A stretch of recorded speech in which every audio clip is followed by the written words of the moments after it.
ரொம்ப சப்போர்ட்டிவான ஆளு.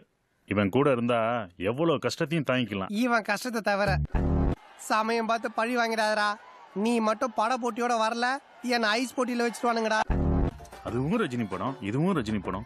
பேரு தானே மாறி இருக்கு. ரசிகர்களை அட்ஜஸ்ட் பண்ணி பார்க்க சொல்லுவோம். அவங்க டிக்கெட் வாங்கி கொடுத்தாங்களே துட்டு, அதுல காந்தி போட்டோ பதிலா இந்திரா காந்தி போட்டோ இருந்தா அட்ஜஸ்ட் பண்ணி வாங்கிப்பியா? நம்ம போஸ்டா கிழிஞ்சிருக்கு, எவன்டா அந்த வேலையை செஞ்சிருப்பான்? இதெல்லாம் ஒரு வேலைன்னு ஒருத்தன் செய்வானா? நீ கோந்து வாங்கறதுக்கு காசு கொடுத்துருக்க மாட்ட, அதான் எச்ச தொட்டு ஒட்டிருப்பாங்க பிஞ்சிட்டு இருக்குது.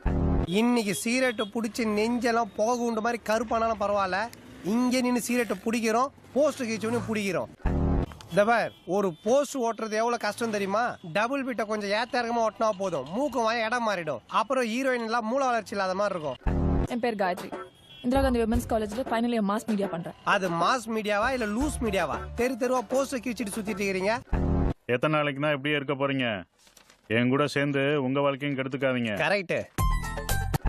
1000 2000 டக்குன்னு பரட்டிடலாம். 5 லட்சத்தை எப்படி தம்பி பரட்டுறது? கொஞ்சம் வெங்காயம் தக்காளி போட்டு பரட்டு. வேணும்னா ஊருக்குள்ள நமக்கு தெரிஞ்சவங்க கேட்டு பாப்போமா? தெரியாதவன்ட்ட கேட்டா கூட கொடுப்பானுங்க. நம்மளை பத்தி தெரிஞ்சவன்ட்ட கேட்டோம் சத்தியமா கொடுக்க மாட்டானுங்க.